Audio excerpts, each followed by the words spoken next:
Hello everyone, હું Mehul sir આપ સૌનું સ્વાગત કરું છું મારી ચેનલ ધ બ્રાઇટર્સ. તો આજના વિડીયોમાં આપણે ડિપ્લોમા સેમેસ્ટર 4ના subject utilization of electrical power એટલે કે યુઈપીના મોસ્ટ આઈએમપી ક્વેશ્ચન જોઈશું.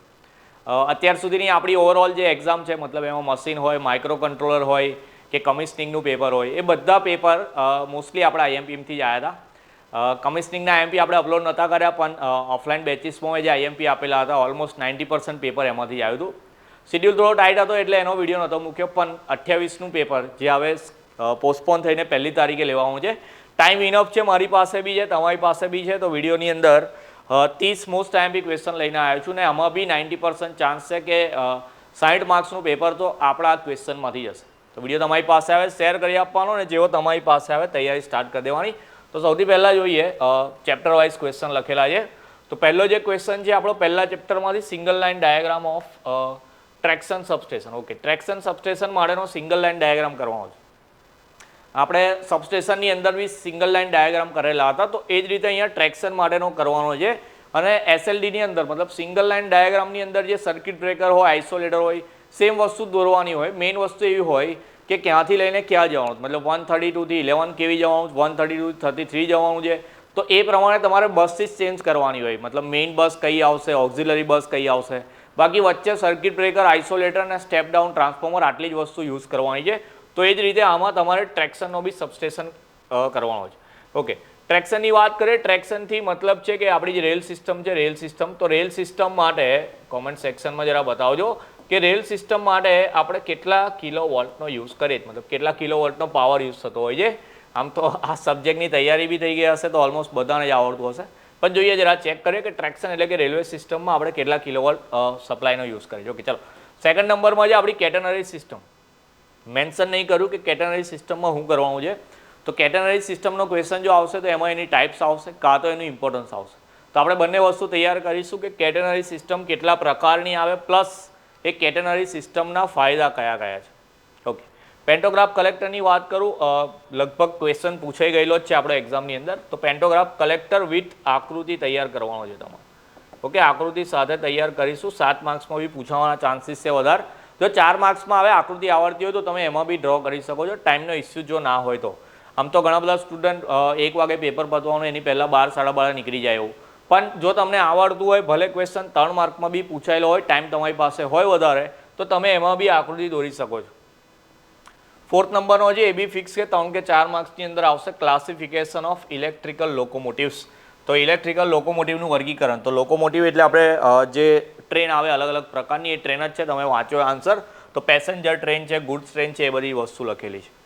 પછી આનો કન્વર્ટર છે, એ બી 3 કે 4 માર્ક્સમાં પૂછાય એવો ક્વેશ્ચન છે કે જે સિંગલ ફેઝથી 3 ફેઝની અંદર કન્વર્ટ કરવાનું કામ કરે છે.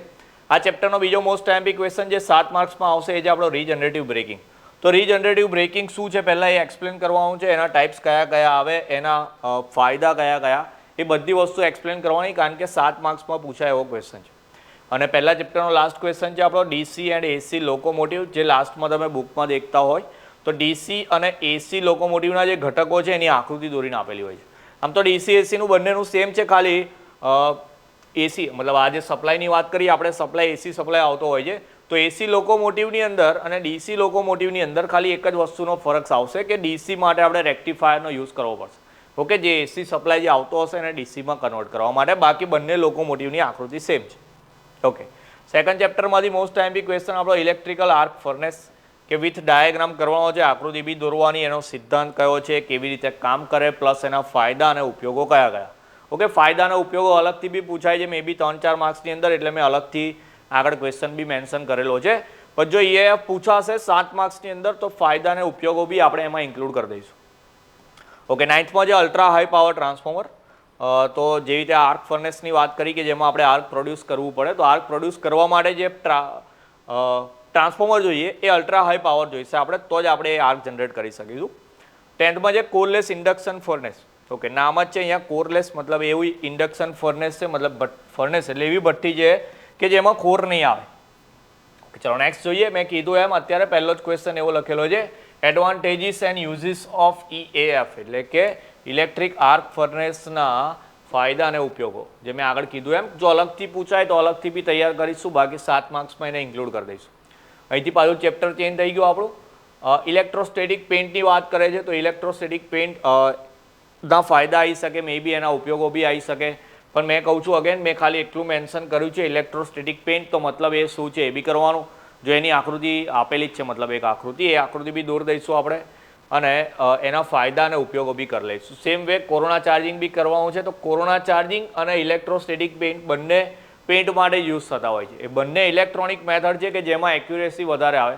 જો બંનેના ફાયદાની વાત કરું, બંનેના ફાયદા કોમન છે કે એક સરખું પેઇન્ટ થઈ જાય, બરાબર, ઓવરલેપ ના થાય પેઇન્ટ, એફિશિયન્સી સારી આવે, પ્લસ એટ્રેક્ટિવ આવે એની ડિઝાઇન, મતલબ દેખાવ એનો આકર્ષક આવે એ રીતે.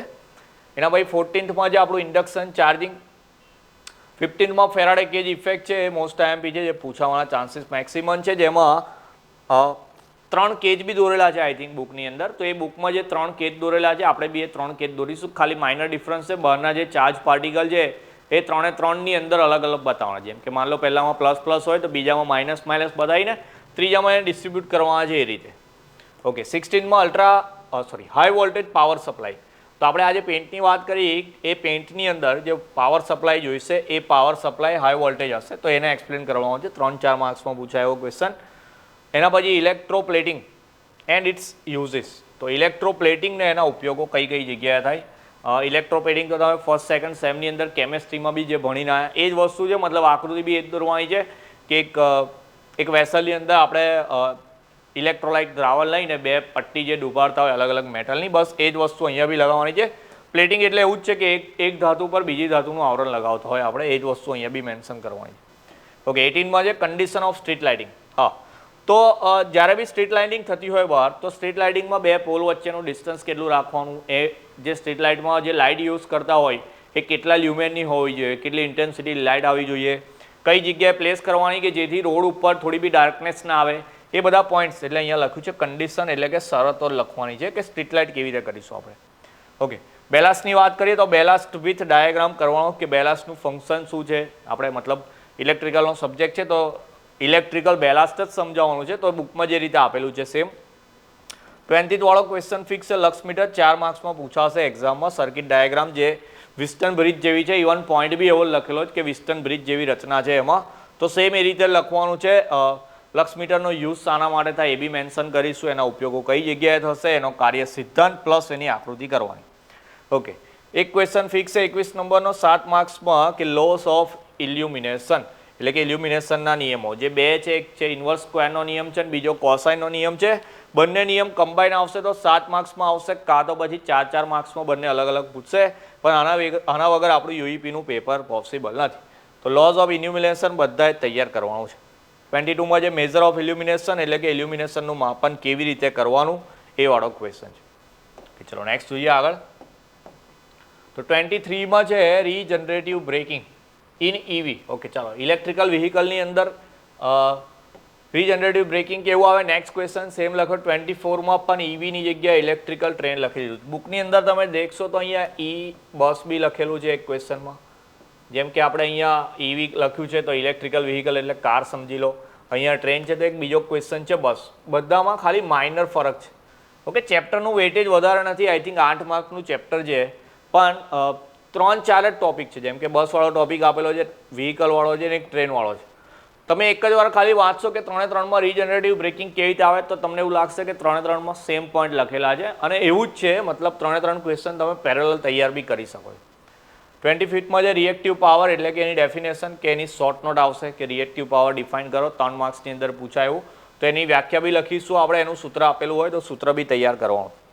26માં જે આપણો causes of low power factor, જે આપણે એસીએફમાં ભણી ગયા હતા સેકન્ડ સેમની અંદર કે ઓછું પાવર ફેક્ટર થવાના કારણો કયા કયા હોય, અને જો પાવર ફેક્ટર ઓછું હોય તો LOW પાવર ફેક્ટર ઓછું હોય તો એને ઇમ્પ્રૂવ કરવા માટે સ્ટેટિક કેપેસિટરની રીત કેવી રીતે યુઝ કરવાની, આ ક્વેશ્ચન બી એક્ઝામમાં પૂછાઈ ગયેલો છે.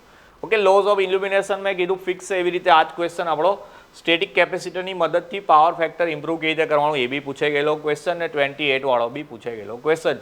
Comparison of centralise, individual and group compensation. તમારા ઓપ્શનની અંદર મતલબ ઇલેક્ટિવમાં એક બીજો સબ્જેક્ટ હતો ઓડિટવાળો, એ ઓડિટવાળા પેપરની અંદર બી આ 2-3 ક્વેશ્ચન મતલબ 1-2 ચેપ્ટર ઓલમોસ્ટ સેમ છે.